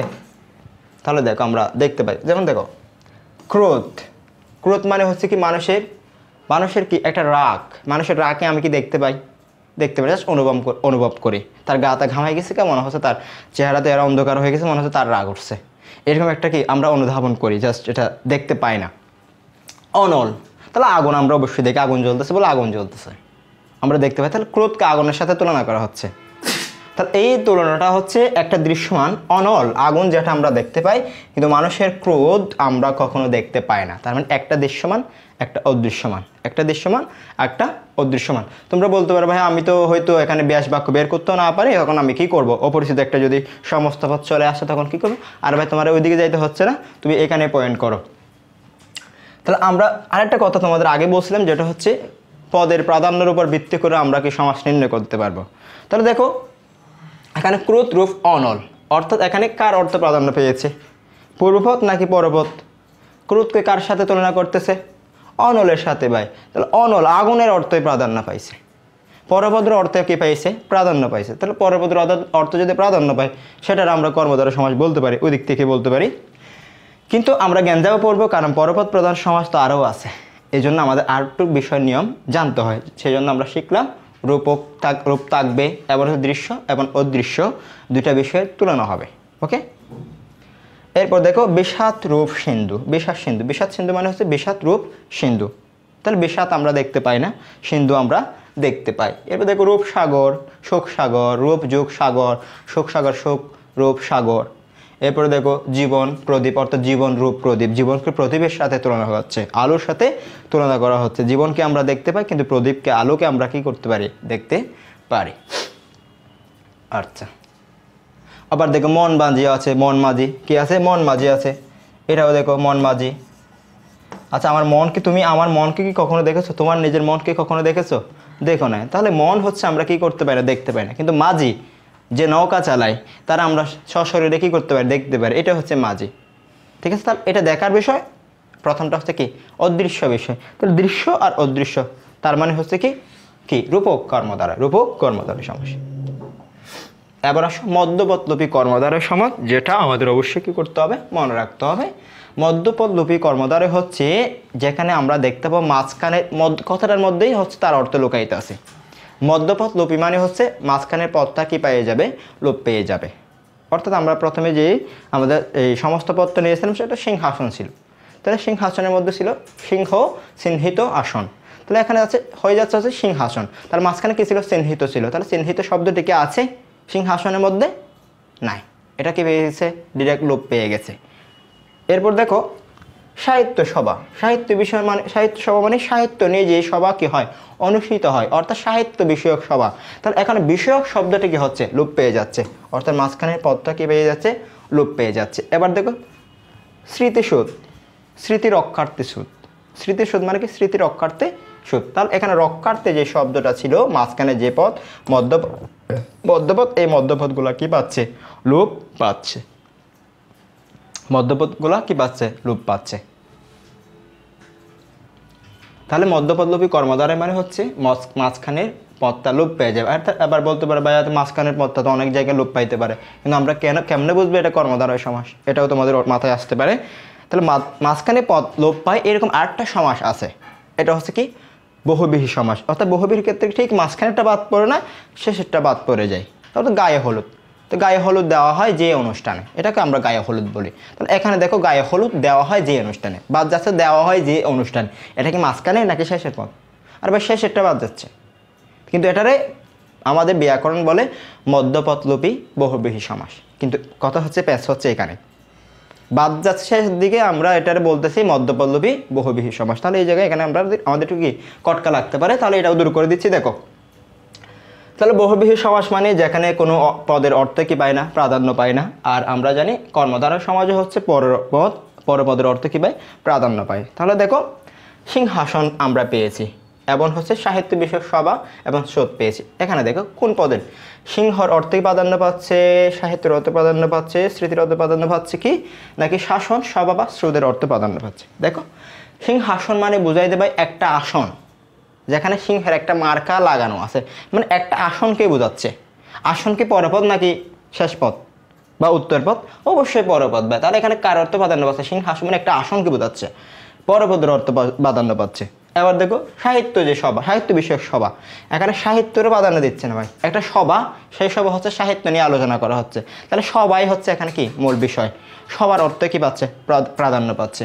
স্মৃতি রক্ষার্থে সুদ, স্মৃতিসুদ। তাহলে এখানে স্মৃতি নয় সুদ, যেটাকে একটা স্মৃতি ধারণ করার জন্য নির্মাণ করা হয়েছে, এই স্মৃতি সুদের অর্থে প্রাধান্য পাচ্ছে, স্মৃতির অর্থে প্রাধান্য পাচ্ছে না। তার মানে এখানে হচ্ছে পরপদের অর্থে প্রাধান্য পাচ্ছে। আশা করি তোমরা বিষয়টা বুঝতে পেরেছ। এবার আসো মধ্যপদলোপী কর্মধারয় ও মধ্যপদলোপী বহুব্রীহি সমাসের মধ্যে যে পার্থক্যটা আমরা কিছুক্ষণ আগে বলছি, এটা এখানে লিখে দেওয়া হয়েছে। দেখো মধ্যপদলোপী কর্মধারয় সমাজের মধ্যে ঠিক কীরকম হয়। মধ্যপদলোপী কর্মধারয়ের ক্ষেত্রে আমি বলেছি ঠিক মাঝখানের পদটাই কীভাবে লোপ পাবে। যেমন আমরা পেয়েছি সাহিত্য সভা, সাহিত্য বিষয়ক সভা, তাহলে মাঝখানের বিষয় একটা বাদ গেছে গা। এবার পেয়েছিলাম সিংহ চিহ্নিত আসন, তাহলে এখানে বাদ গেছে চিহ্নিত শব্দটা, চিহ্নিত পদটা বাদ গেছে মূলত। তাহলে এই পদটা বাদ গেছে, বাকি আছে হচ্ছে এইটা। তাহলে এটাকে আমরা সহজভাবে বলে দিব মাঝখানে শব্দ যখন বাদ যাবে তখন হচ্ছে কর্মধারয় সমাস। এটা হচ্ছে আমরা ওটার মাধ্যমে বলতে পেরেছি যে কোন পদের অর্থ প্রাধান্য পাবে, এটার মাধ্যমে বলতে পেরেছি পরের পদের অর্থ প্রাধান্য পেলে মধ্যপদলোপী কর্মধারয়। এবার সব বহুব্রীহি সমাসের যে ভিন্নতা, বহু মানে যার হচ্ছে বেশি গুণ আছে, বেশি গুণ থাকলে সে আগে কেন পরে যাবে, সে একটা নতুন একটা জিনিস অবশ্যই কী করবে, বাছাই করবে, তার কারণ তারা হচ্ছে গুণ বেশি। এই জন্য সে বলবে আমি আগেও যাবো না পিছিয়ে যাবো না, আমি আমার মতো করে চলবো। এই জন্য সে বেছে নিয়েছে অন্য পদ, মানে প্রথম পদের অর্থ প্রাধান্য দিবে না, শেষ পদের অর্থ প্রাধান্য দিবে না, সে বলবে আমি একাই চলবো, আমি অন্য পথ নিয়ে চলে গেলাম। তাহলে বহুব্রীহি হচ্ছে কোনো পদের অর্থে প্রাধান্য পায় না, এ কিন্তু এই বিষয়টা। এবার দেখো তাহলে আমরা বলি যে গায়ে হলুদ, তাহলে গায়ে হলুদ মানে কি, গায়ে হলুদ মানে গা আর হলুদ নয়, গায়ে হলুদ মানে হচ্ছে একটা অনুষ্ঠানের নাম। এখানে হলুদের অর্থ প্রাধান্য পায় নাই, আমাদের গায়ের অর্থের প্রাধান্য পায় না, কিন্তু প্রাধান্য পেয়েছে ভাই একটা অনুষ্ঠানের নাম।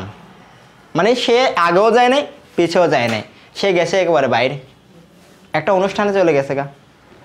তাহলে এটা দিয়ে আমরা মনে রাখতে পারি। তাহলে এই মধ্যপল্লবীর ক্ষেত্রে দেখো সমাসের শেষের পদগুলো লোপ পাবে, অর্থাৎ যে সমাসের শেষের পদগুলো লোপ পাবে তাকে আমি বলতে যাচ্ছি হচ্ছে মধ্যপল্লবী বহুব্রীহি সমাস। ঠিক মাঝখানেটা লোপ পায় তখন আমি বলতে যাচ্ছি মধ্যপল্লবী কর্মদ্বারয় সমাস। আশা করি তোমরা বিষয়টা বুঝতে পেরেছো। দেখুন এখানে দেওয়া হয়েছে গায়ে হলুদ দেওয়া হয় যে অনুষ্ঠানে, অর্থাৎ গায়ে হলুদ। তাহলে এখানে বাদ গেছে এই অংশটা। এখানে গায়ের অর্থ প্রাধান্য পায় না, কিন্তু হলুদের অর্থ প্রাধান্য পায়, পেয়েছে একটা নতুন অর্থ, সেটা হচ্ছে কি অনুষ্ঠান। কি পেয়েছে? অনুষ্ঠান। গায়ে হলুদ মানে হচ্ছে একটা অনুষ্ঠানকে নির্দেশ করে। এবার আসো তৎপুরুষ সমাস। তৎপুরুষ সমাসের ক্ষেত্রে আমরা কি বলেছি? পরপদ প্রধান নাকি পূর্বপদ প্রধান? অবশ্যই তৎপুরুষের ক্ষেত্রে আমরা জেনেছি হচ্ছে পরপদ প্রধান সমাস। কি যে সমাসের ক্ষেত্রে পরপদের অর্থ প্রাধান্য পাচ্ছে সেটা হচ্ছে তৎপুরুষ সমাজের মধ্যে পড়ে।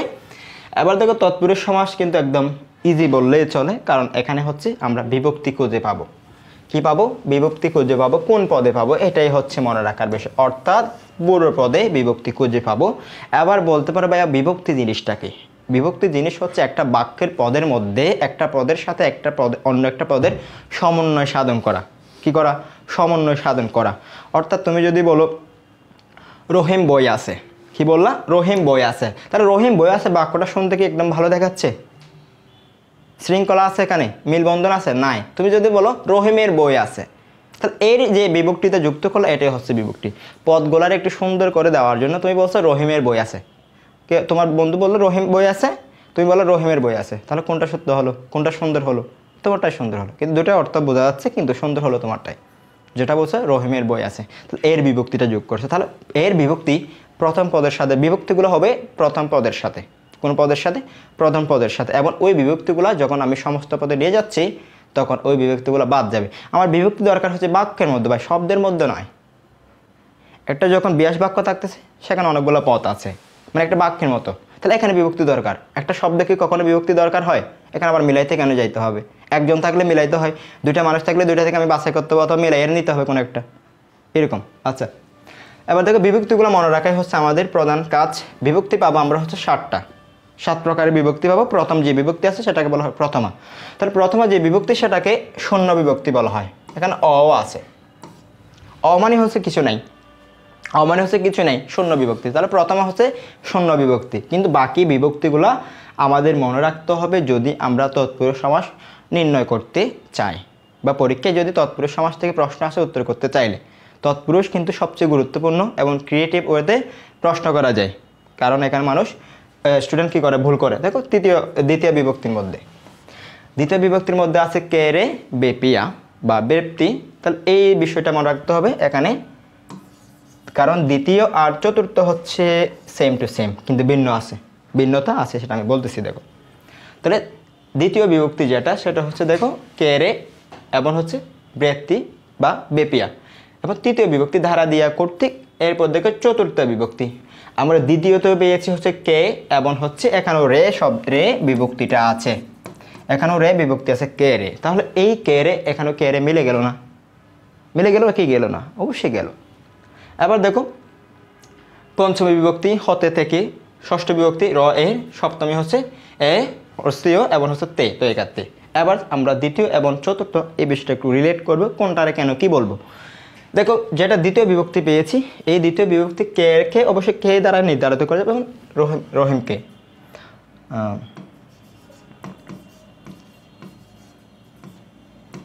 রহিম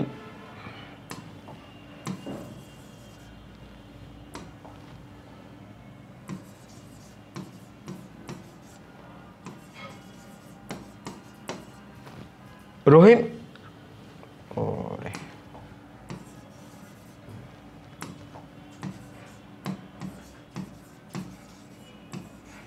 বললাম রহিমকে বই দাও। এখানে কে বলতে এখানে বোঝাচ্ছে প্রতি, কে বলতে এখানে কি প্রতি বোঝাচ্ছে, অর্থাৎ কে এবং কে দ্বারা যদি আমরা প্রতি বোঝাই, রে দ্বারা আমরা যদি প্রতি বোঝাই, তখন আমরা সেটাকে বলতে যাচ্ছি দ্বিতীয় বিভক্তি। কিন্তু কে, রে, জন্য এবং নিমিত্ত এই শব্দগুলো যারা যদি শব্দ না, এই বিভক্তিগুলো যারা যদি আমরা জন্য বোঝাই, তখন আমরা তাকে বলবো হচ্ছে কি চতুর্থী বিভক্তি। অর্থাৎ মনে করো গরু বললাম গুরুভক্তি, গুরু ভক্তি, অর্থাৎ গুরুকে ভক্তি। কি বললাম? গুরুকে, এটার বিয়াজ বাক্য করলে যাচ্ছে গুরুকে ভক্তি। এখানে দেখো কে দ্বারা বোঝাচ্ছে হচ্ছে গুরুর জন্য ভক্তি, গুরুর জন্য ভক্তিকে বলতেছে গুরু ভক্তি। এখানে কে দ্বারা কখনো প্রতি বোঝাচ্ছে না, এটা বলছে জাস্ট জন্য বা নিমিত্ত। তাহলে এই কে দ্বারা জন্য জন্য বা নিমিত্ত বোঝায় কে বিভক্তি দ্বারা, তখন সেটাকে চোখ বন্ধ করে আমরা দাগায় দিব চতুর্থী বিভক্তি। এবার আমরা একটু বিস্তারিত সবগুলা বিভক্তি সম্পর্কে জেনে নিব এবং এগুলা সমাসে কিভাবে ইউজ হচ্ছে। দেখো, জলকে সেচন, অর্থাৎ জলকে সেচন, এটা হচ্ছে কোন বিভক্তির মধ্যে বলছে? কে বিভক্তি। তাহলে কে বিভক্তি দ্বারা এখানে জলকে সেচন দ্বারা কি বোঝাচ্ছে? জন্য নিমিত্ত এরকম বোঝাচ্ছে, তার মানে বোঝাচ্ছে না। তাহলে এটাকে আমরা চোখ বন্ধ করে দ্বিতীয় তৎপুরুষ হিসেবে চিহ্নিত করবো। তাহলে এটা কোন সমাস? দ্বিতীয় তৎপুরুষ সমাস। এরপর দেখো পরলোকগত, তাহলে পরলোকে গত, এটা দ্বারা কি কোনো জন্য বোঝাচ্ছে বা নিমিত্ত বোঝাচ্ছে? ভাই পরলোক জন্মগত এরকম বোঝাচ্ছে, পরলোক নিমিত্তগত। এটা কি হচ্ছে ভাই? কখনো হচ্ছে না। তাহলে যেটা হচ্ছে না তাহলে এটা অবশ্যই আমরা দ্বিতীয়ের মধ্যে ফেলবো, দ্বিতীয় বিভক্তি। তাহলে এটাও কি হচ্ছে? দ্বিতীয় বিভক্তির মধ্যে যাচ্ছে। আবার দেখো মধুমাখা, মধুমাখা, মধু দিয়ে মাখা, একদম ইজি। দিয়ে কোথায় ছিল? দেখো, দ্বারা দিয়া কর্তৃক, দ্বারা দিয়ে কর্তৃক বা দিয়া বা দিয়ে একই। তাহলে দ্বারা দিয়া কর্তৃক এগুলো ছিল কি? তৃতীয় বিভক্তির মধ্যে ছিল। তাহলে এই বিষয়টা একদম সহজ। দিয়ে বিভক্তি যখন আমরা পেয়েছি তখন সাথে সাথে আমরা বলে দিব এটা তৃতীয় বিভক্তি। এখানে বলছিলাম বিভক্তি লোপ পাবে, বিভক্তি লোপ পাবে বলছি না? এবার দেখো সেটাকে সত্য কি মিথ্যা। এখানে ছিল পরলোকে গত, এখানে কি কয়েকার কে বিভক্তি আছে কি নাই? সমস্ত পদে কে বিভক্তি আছে? নাই। এবার এখানে পেয়েছিলাম হচ্ছে মধু দিয়ে মাখা, দিয়ে যে বিভক্তিটা ছিল ভাই, এটা কি মধু মাখা সমস্ত পদের মধ্যে আছে? তাহলে সমস্ত পদে যদি বিভক্তি লোপ পায় তখন আমরা সেটাকে কি বলতে যাচ্ছি? সেটাকে আমরা অবশ্যই বলবো হচ্ছে তৎপুরুষ সমাস। কি সমাস? তৎপুরুষ সমাস। এবার দেখো মন দিয়ে গড়া, মন দিয়েও হচ্ছে তৃতীয় বিভক্তির মধ্যে আছে, তাহলে এটা হচ্ছে তৃতীয় বিভক্তি। ঠিক আছে। এবার দেখো গুরু ভক্তি, এই বিষয়টা হচ্ছে মনে রাখতে হবে। গুরু ভক্তি মানে হচ্ছে গুরুকে ভক্তি। এখানে কে দ্বারা বোঝাচ্ছে? গুরুর জন্য যে ভক্তিটা আমার আছে, অর্থাৎ একজন শিক্ষকের জন্য আমার যে ভক্তিটা আছে সেটাই হচ্ছে গুরু ভক্তি। এটা গুরুর জন্য ভাই, গুরুর জন্য ভক্তি। ঠিক আছে। তাহলে এটা হচ্ছে কি? গুরু ভক্তি। এবং এই জন্য এটা কি? চতুর্থ তৎপুরুষ সমাস। এবং দেখো বসত বাড়ি, বসত নিমিত্ত বাড়ি। তাহলে নিমিত্ত থাকলে আমরা কি বলতেছিলাম? এটা চতুর্থ তৎপুরুষ হবে। এটা কি হবে? চতুর্থ তৎপুরুষ হবে। এবার দেখো বিলাত ফেরত, বিলাত থেকে ফেরত, তাহলে থেকে কোথায় আছে? কোন বিভক্তি? পঞ্চমী বিভক্তির মধ্যে আছে কি? থেকে, হতে, চেয়ে এগুলো আছে। তাহলে থেকে হচ্ছে কি? পঞ্চমী বিভক্তি। এবং দেখো মুখ থেকে ভ্রষ্ট, তো এটা হচ্ছে পঞ্চমী বিভক্তি। চা বাগান, চা এর বাগান, তাহলে এর বিভক্তি কোথায় আছে? ষষ্ঠ বিভক্তির মধ্যে আছে। এবার দেখো রাজার পুত্রের মধ্যে এখানেও রাজার সাথে কি আছে? এর আছে। অর্থাৎ প্রথম শব্দের সাথে যখন আমরা বিভক্তি পাচ্ছি তখন এটাকে আমরা তৎপুরুষ বলতে পারছি। এবার হচ্ছে কোন বিভক্তি আছে সেটার উপর বললো প্রথমা, দ্বিতীয়, তৃতীয়, চতুর্থ। প্রথমা তো হতেই পারে, এটা অলওয়েজ প্রথমা থাকে, যদি বিভক্তি না থাকে সেটাই হচ্ছে প্রথমা বিভক্তি। এবার দেখো মাথায় ব্যথা, তাহলে এই কোথায় আছে? এটা অবশ্যই সপ্তমীর মধ্যে আছে। এবং হচ্ছে গাছে পাকা, অর্থাৎ গাছে পেকে গেছে। ঠিক আছে।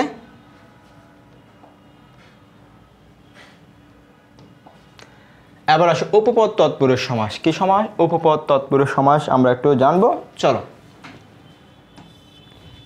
উপপদের সাথে কৃদন্ত পদের যে সমাস হয় তাকে আমরা বলবো উপপদ তৎপুরুষ সমাস। উপপদের সাথে কৃদন্ত পদের যে সমাস হয় তাকে কি বলবো? উপপদ তৎপুরুষ সমাস। কৃদন্ত পদ মানে হচ্ছে যে পদকে আমি যদি ভাঙি তখন সেখানে আমরা কি পাবো? ক্রিয়া পাবো, সেটাকে বলা হয় কি? কৃদন্ত পদ। কি পদ? কৃদন্ত পদ। আচ্ছা দেখো, তাহলে উপপদ তৎপুরুষের ক্ষেত্রে উপপদ যেটা থাকবে সেটা হচ্ছে উপসর্গহীন। কিহীন? উপসর্গহীন। মাথায় রাখবো, আমি কখনো বলিনি যে বিভক্তিহীন। কি বললাম? উপসর্গহীন বললাম। তাহলে প্রথম যে উপপদ থাকবে সেটাকে আমরা কি করব? বিভক্তিহীন করব। এবার দেখো কৃদন্ত পদ, এটা আসলে কি? সেটা হচ্ছে কৃৎপ্রত্যয় সাধিত পদ। কি পদ? কৃৎপ্রত্যয় সাধিত পদ। এখানে সহজ কথা হচ্ছে ক্রিয়াপদ। ক্রিয়াপদ সাধিত যেই পদ সেটাকে আমরা কৃৎপ্রত্যয় বলতে পারি, কৃৎপদ বা কৃদন্ত পদ বলতে পারি। এবার দেখো বিষয়টা কি মিলে কি মিলে না। জলে চরে যা, তাহলে জলে চরে যা, যা এখানে দেখো এখানে কি কখনো কি আছে উপপদে, কি কখনো উপসর্গ আছে? হ্যাঁ, আবার বলতে পারবো হ্যাঁ এ জলে তো এ আছে, এইটা কি উপসর্গ নাকি বিভক্তি? এ হচ্ছে ভাই বিভক্তি, এ হচ্ছে কি বিভক্তি। তাহলে দেখো জলে চরে যা তা হচ্ছে কি জলচর, জলচরে তা যা হচ্ছে কি জলচর। এবং বলছে এখানে কি থাকবে? কৃদন্ত পদ থাকবে। কৃদন্ত পদ মানে ক্রিয়াপদ থাকবে, সহজ কথা ভাই ক্রিয়াপদ, কৃদন্ত এটা বাদ দাও, ক্রিয়াপদ বলো। তাহলে চরে, এই চরাটা কি নাউন বিশেষ্য? না, এটা হচ্ছে ক্রিয়াপদ ভাই, চরে, চরার কাজ। ঠিক আছে, তাহলে আমরা চরে পেয়ে গেলাম। আবার দ্বিতীয় রুল পেয়ে গেলাম। প্রথম রুল ছিল কি বিভক্তি, উপসর্গহীন, তাহলে উপসর্গ নাই এখানে। এরপর দেখো জলজ, জল দেয় যা, জল দেয় যা তাকে আমরা বলতে পারছি জলজ। তাহলে জল এখানে হচ্ছে শূন্য বিভক্তি আছে সেটা ঠিক আছে, কিন্তু এখানে উপসর্গও নাই, এখানে উপসর্গ নাই। তাহলে দেয়, এবার কৃদন্ত পদ লাগবে বলছে, তাহলে দেয় বিষয়টা কি? ক্রিয়া না? অবশ্যই ক্রিয়া, তার মানে কৃদন্ত পদ আছে। তাহলে উপপদের সাথে বিভক্তিহীন পদের সাথে যখন একটা কৃদন্ত পদের যে সমাস হচ্ছে সেটাকে আমরা কি বলতে পারছি? সেটাকে বলতে যাচ্ছি উপপদ তৎপুরুষ সমাস। উপপদের সাথে বিভক্তি কৃদন্ত পদের যে সমাস তাকে আমরা কি বলবো? উপপদ তৎপুরুষ সমাস। ওকে, জাদুকর, জাদুকর, জাদুকরে যে, জাদুকর, জাদুকরে যে তাকে বলতে পারছি আমরা জাদুকর। এবার দেখো নয় তৎপুরুষ সমাস। নয় তৎপুরুষ মানে হচ্ছে না বোধক, নয় তৎপুরুষ মানে হচ্ছে না বোধক। তাহলে দেখো অ, অনা, বে, বি, না, নি, এই 6টি উপসর্গ হচ্ছে মূলত নয় তৎপুরুষের ক্ষেত্রে ইউজ হয়। অর্থাৎ এই শব্দগুলো যখন আমি দেখতে পাবো সরাসরি আমি বলে দিব এটা হচ্ছে নয় তৎপুরুষ সমাস, অর্থাৎ না বোধক সমাস। না বাচক সমাসকে নয় তৎপুরুষ, নয় সমাস অব্যয়, নয় অব্যয় সমাসও আছে। তো নয় অব্যয় সমাসের ক্ষেত্রে থাকতেছে হচ্ছে না, নেই, নাই, নয়। না, নেই, নাই, নয়, এগুলো হচ্ছে পূর্বে থাকবে। তাহলে এগুলো আমাদের একটু মাথায় রাখতে দেখো একটু উদাহরণস্বরূপ। তাহলে নয় আচার, নয় আচার, তাহলে এটা না বোধক না, তাহলে এটা হচ্ছে কি? এটা হচ্ছে কি নয় অব্যয় বাচক, অব্যয় বাচক। এবার নয় কাতর অথবা অকাতর, অর্থাৎ কাতর নাই, এখানে কান্নার কোনো কি নাই, এই রুল নাই এরকম। এরূপ, অনাদর এবং হচ্ছে অভাব, তাহলে এগুলো কি নয় তৎপুরুষ বা অব্যয়ের মধ্যে পড়ে। আবার আসে বহুব্রীহি সমাস, যার আছে গুণ বেশি তাকে আমরা বলতেছি বহুব্রীহি সমাস। অর্থাৎ এখানে কোনো পদের অর্থে কি দিব না, আমরা প্রাধান্য দিব না। তাহলে নতুন অর্থ বোঝাবে, কি বোঝাবে? নতুন অর্থ। যেমন বহুব্রীহি, এবং ব্রীহি হচ্ছে দান, ব্রীহি অর্থ হচ্ছে কি দান, অর্থাৎ বহু দান আছে যার, বহু দান আছে যার। ঠিক আছে, তাহলে ব্রীহি অর্থ দান। তাহলে এখানে বহুদান, বহুব্রীহি, এখানে ব্যাস বাক্যটা যদি আমি সমস্ত পদে রূপান্তরিত করি তখন হয়ে যাচ্ছে কি বহুব্রীহি। এখানে দেখো বহু কিংবা দান কোনোটির অর্থে প্রাধান্য পাচ্ছে না। বহু, এই বহুর অর্থ প্রাধান্য পাচ্ছে না, ব্রীহির অর্থে প্রাধান্য পাচ্ছে না, অর্থাৎ প্রথম পদের অর্থ প্রাধান্য পাচ্ছে না, পরের পদের অর্থে প্রাধান্য পাচ্ছে না, যার জন্য এই বহুব্রীহির মধ্যেই লোকায়িত আছে। এখানে হচ্ছে অন্য পদের অর্থ কি পাচ্ছে? প্রাধান্য পাচ্ছে। এবার দেখো হাতে হাতে যে যুদ্ধ, তাহলে এখানে ছিল হাতাহাতি। হাতাহাতি মানে হাতকে বোঝাচ্ছে না, আবার হাতাহাতিকে বোঝাচ্ছে না, একটা ঝগড়াকে বোঝাচ্ছে। কি বোঝাচ্ছে? একটা ঝগড়াকে, অর্থাৎ নতুন একটা অর্থ এখানে দিচ্ছে। এরপর দেখো কানাকানি, কানাকানি মানে কানে কান বলতেছে না, কানাকানি মানে একটা গোপন কথা, বলে কানাকানি করিস না, অর্থাৎ গোপন কথা ছড়াইস না, গোপনে কথা বলিস না। তাহলে এটা অর্থটাই হচ্ছে কি ভিন্ন। এরপর দেখো চলাচলি, চলে চলে যে লড়াই, চলে চলে যে লড়াই, চলে চলে মানে চুল চুল লড়াই, চলে চলে কি লড়াই করতে পারে? চলে চলে লড়াই মানে একটা চলাচলির মতো একটা ঝগড়া, এটা নতুন একটা বিষয়। তাহলে বেকার, যার নাই আকার সে হচ্ছে বেকার, যার নাই আকার, এখানে বের অর্থ বা কারের অর্থ প্রাধান্য পাচ্ছে, কখনো পাচ্ছে না। তাহলে বেকার মানে যার কি নাই, জীবিকা নাই, তারা বলতেছে। গালাগালি, গালে গালে যে লড়াই তারা বলে গালাগালি, গালে গালে যে লড়াই তাকে বলে কি গালাগালি। তাহলে গালাগালিতেও কি হচ্ছে ভাই? গালা এবং গালি কোনো অর্থে প্রাধান্য পাচ্ছে না, পাচ্ছে নতুন একটা কথা, তাও ঝগড়ার কথা। অথবা গালে গালে যে লড়াই, তো গালাগালি এটাই বলতে পারছে। দেখো এরপর দ্বিগু সমাস। দ্বিগু সমাসের ক্ষেত্রে একটা জিনিস আমাদের মাথায় রাখতে হবে, সমাহার। কি হার? সমাহার। এখানে ব্যাস বাক্যে আমরা দেখতে পারবো সমাহার বা সমষ্টির কথা, অর্থাৎ এখানে সংখ্যার সমষ্টি হবে। কি হবে? সংখ্যার সমষ্টি হবে। আসো আমরা কি পাই কি না পাই দেখি। সমাহার বা সমষ্টি বা মিলন অর্থে সংখ্যাবাচক শব্দের সঙ্গে বিশেষ্য পদের যে সমাস তাকে আমরা কি বলবো?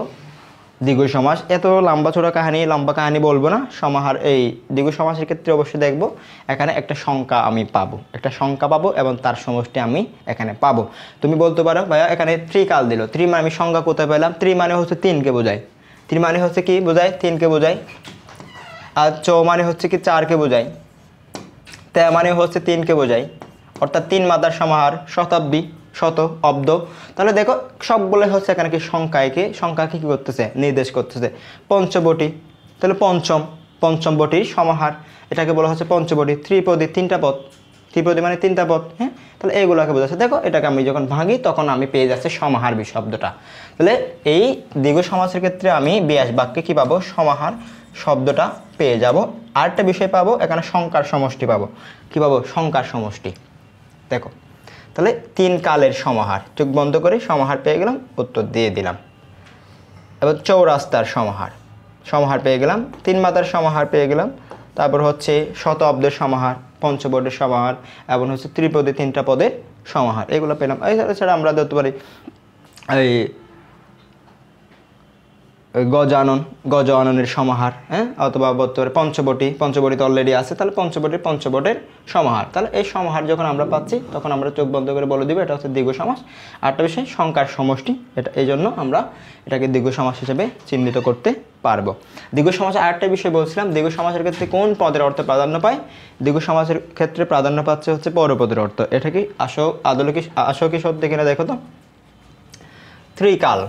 ত্রিকালের ক্ষেত্রে 3 কি প্রাধান্য পাচ্ছে, অর্থাৎ 3টা কালের মিশ্রণ, অর্থাৎ কালের অর্থে প্রাধান্য পাচ্ছে।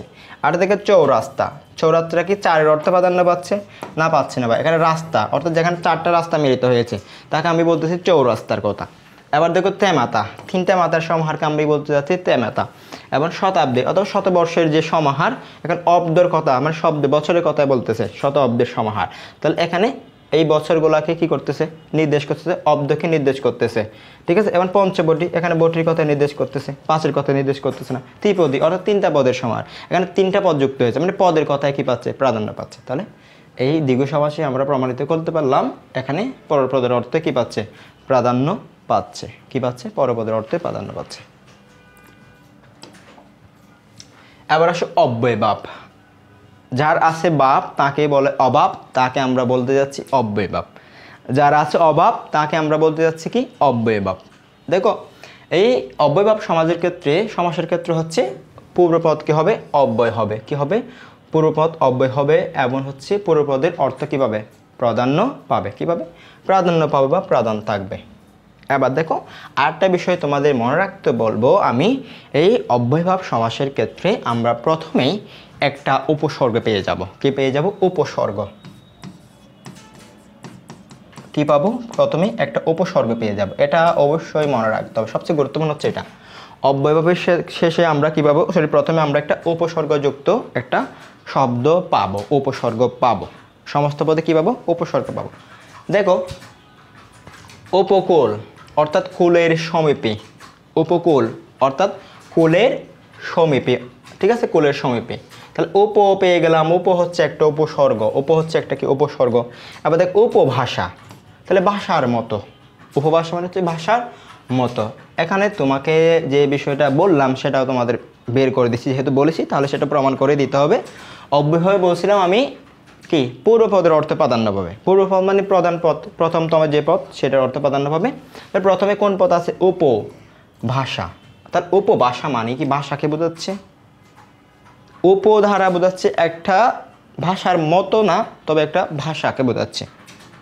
ঠিক আছে, এখানে হচ্ছে উপ জিনিসটাই প্রাধান্য পেয়েছে। যেমন উপজেলা, উপজেলা হচ্ছে একটা জেলার মতো, কিন্তু উপ মানে বোঝাচ্ছে একটা ক্ষুদ্র, ক্ষুদ্র অর্থে প্রাধান্য পেয়েছে। এখন উপভাষা মানে একটা ক্ষুদ্র ভাষা, তাহলে ক্ষুদ্র অর্থে প্রাধান্য পেয়েছে। ভাষাটা হচ্ছে ক্ষুদ্র, মানে কিছু জায়গার মানুষরা কি করে? ব্যবহার করে, এটাকে বলে আমি উপভাষা, যেটা আঞ্চলিক ভাষা হিসেবে আমরা জানি। তাহলে উপবন মানে বনের মতো কিন্তু বন নয়, বনের মতো কিন্তু বন নয়। তাহলে ক্ষুদ্র বিষয়টা প্রাধান্য পেয়েছে। প্রথমটা প্রাধান্য পেয়েছে। পূর্ব, ঠিক আছে, পূর্বপদটা কি পেয়েছে? প্রাধান্য পেয়েছে। আশা করি তোমরা এইখানে বুঝতে পেরেছো। তাহলে উপবন মানে হচ্ছে বনের সদৃশ। এছাড়া আছে নিরামিষ। নিরামিষ মানে হচ্ছে আমিষের অভাব। আমিষের অভাবকে আমরা কি বলতে যাচ্ছি? নিরামিষ। তাহলে আমি প্রথমে বলছি কি? আমিষের অব্যয়ভাব মানে যার হচ্ছে কি রয়েছে, অভাব রয়েছে। অব্যয়ভাব মানে যার আছে অভাব, তাকে আমরা বলতে যাচ্ছি কি, অব্যয়ভাব। আমিষের অভাব, তাকে আমি বলতে যাচ্ছি অব্যয়ভাব। আমিষের অভাব তাকে আমি বলতে যাচ্ছি অব্যয়ভাব। উপজেলা, তাহলে উপজেলা মানে কি, জেলার সদৃশ। উপজেলা মানে হচ্ছে কি জেলার সদৃশ।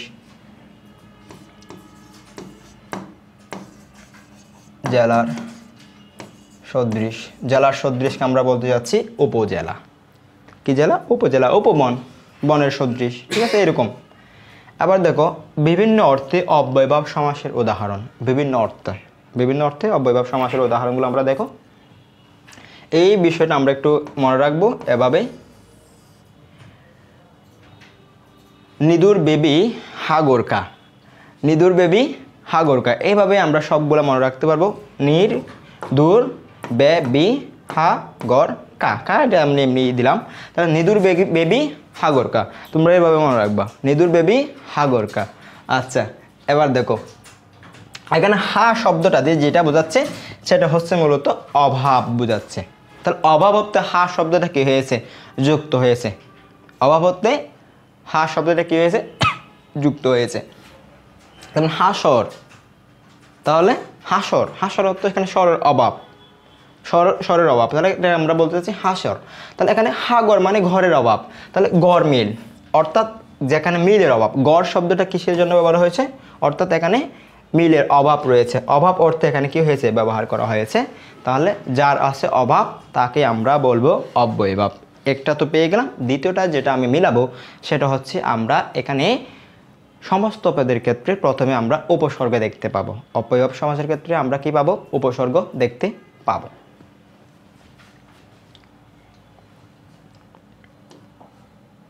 আবার আছে বহু নির্বাচনী যে প্রশ্নগুলো আছে এগুলো একটু আমরা সলভ করব।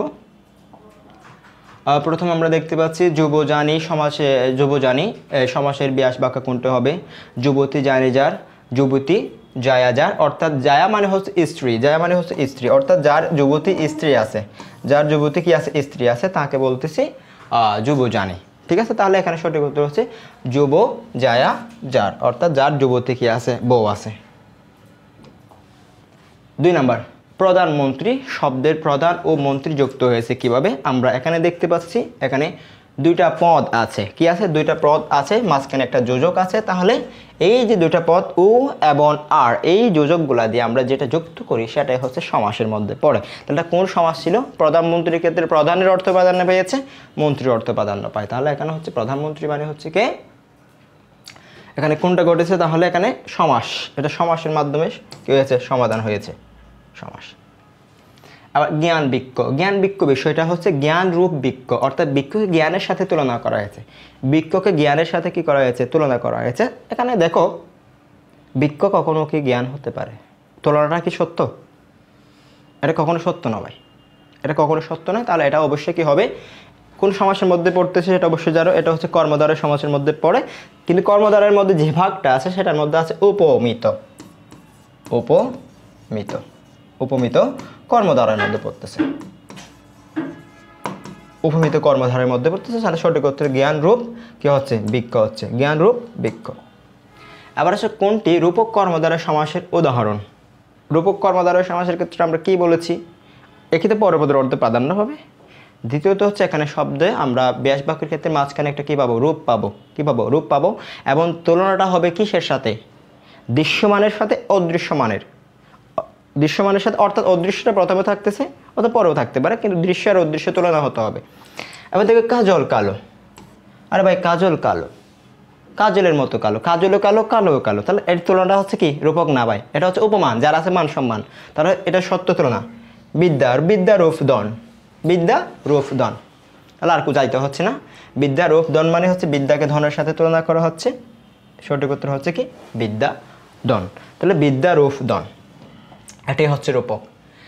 দেবদত্ত কোন সমাসের উদাহরণ, অর্থাৎ দেবকে দত্ত, দেবকে দত্ত এটা চতুর্থী তৎপুরুষ, তাহলে প্রাদি তৃতীয়া পঞ্চমী, তাহলে কে বিভক্তি কোথায় আছে, কে বিভক্তি আছে হচ্ছে চতুর্থী। এখানে যেটা মনে রাখতে হবে, কে বিভক্তি আমরা দ্বিতীয় তৎপুরুষের ক্ষেত্রে পেয়েছি, কিন্তু দ্বিতীয় তৎপুরুষের ক্ষেত্রে তো জন্ম আর নিমিত্ত বোঝায় না ভাই, তৃতীয় তৎপুরুষের ক্ষেত্রে জন্ম আর নিমিত্ত বোঝায় না, ঠিক আছে, কিন্তু এখানে কে দ্বারা বোঝাচ্ছে জন্ম, অর্থাৎ দত্ত, দেবকে দত্ত বা দত্তের জন্য হচ্ছে যে, দেবের জন্য যে দত্ত সেটাই হচ্ছে কি দেবদত্ত, দেবের জন্য যে দত্ত সেটাকে দেবদত্ত বলছে, তাহলে জন্ম বোঝাচ্ছে ভাই, জন্ম, জন্ম মানে কি চতুর্থী।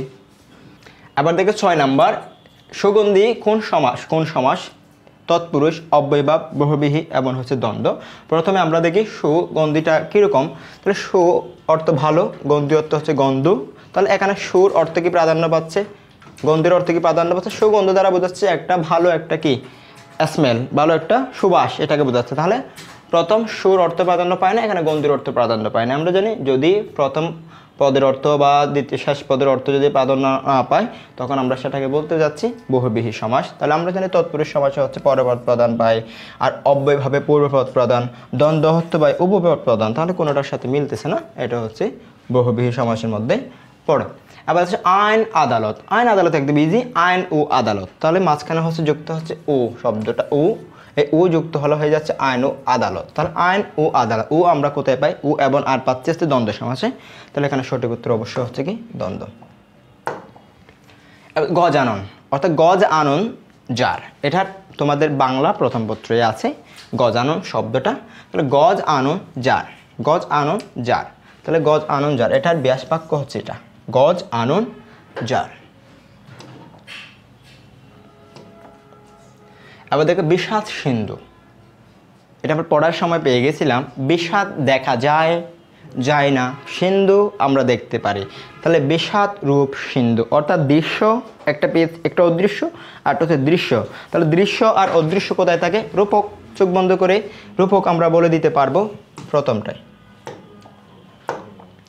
এবার দেখো তপোবন কোন সমাস, তপোবন কোন সমাস, তপোবন কি রূপক, কর্মধারয়, বহুব্রীহি, দ্বিগু এবং হচ্ছে চতুর্থ তৎপুরুষ, অর্থাৎ তপের নিমিত্তে বন, তপের নিমিত্ত বন, নিমিত্ত আমরা কোথায় পাচ্ছি, নিমিত্ত পাচ্ছি হচ্ছে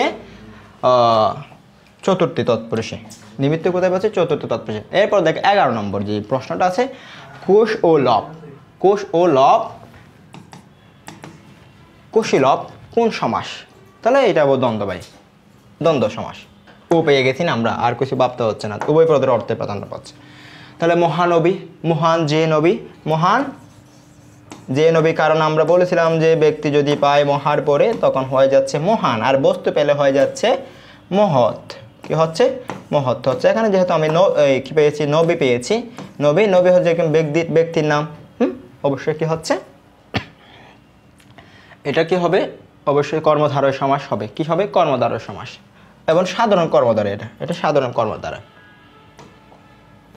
13 নম্বর, সমাস কয় প্রকার, এটা খুবই গুরুত্বপূর্ণ প্রশ্ন, এই জন্য এটা রাখছি, কিন্তু সহজ হলেও আমরা যে আগের ব্যাকরণ যে বইগুলো পেয়েছি সেই ব্যাকরণ বইয়ে দেখেছি সমাস আছে 6 প্রকার আছে, কিন্তু বর্তমান যে ব্যাকরণ বই আছে সেখানে সমাজকে 4 প্রকার করা হয়েছে, তাই আমরা সঠিক উত্তর এখানে 4 প্রকারই আনসার করব। কিন্তু প্রশ্ন হচ্ছে এই জায়গায় যদি এখানে 4 যদি দেওয়া না থাকে তখন আমরা উত্তর করব 6 প্রকার, 4 দেওয়া না থাকলে উত্তর করব 6 প্রকার, যদি 4 থাকে 4ই আনসার করতে হবে।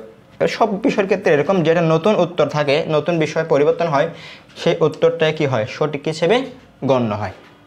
14 নম্বর, যে যে পদে সমাস হয় তাদের প্রত্যেকটির নাম কি, যে যে পদে সমাস হয় তার প্রত্যেকটির নাম হচ্ছে সমাস সমান পদ, অর্থাৎ আমরা প্রথমেই বলেছি যে সিংহ চিহ্নিত আসন, তাহলে সিংহ চিহ্নিত আসন, এই প্রত্যেকটা পদ হচ্ছে সমাস সমান পদ, প্রত্যেকটা পদ হচ্ছে কি সমাস সমান পদ, এই জন্য প্রত্যেকটা পদকে আমরা বলতে পারবো কি বলতে পারবো সমাস সমান পদ হিসেবে চিহ্নিত করতে পারবো।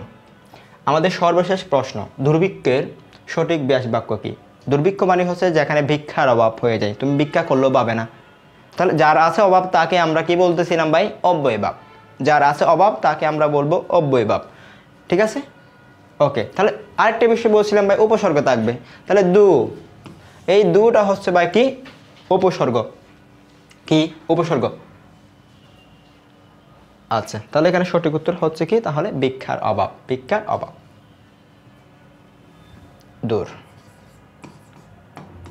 দূর উপসর্গ এখানে লুকিয়ে আছে, তাহলে সঠিক উত্তর হচ্ছে কি ভিক্ষার অভাব।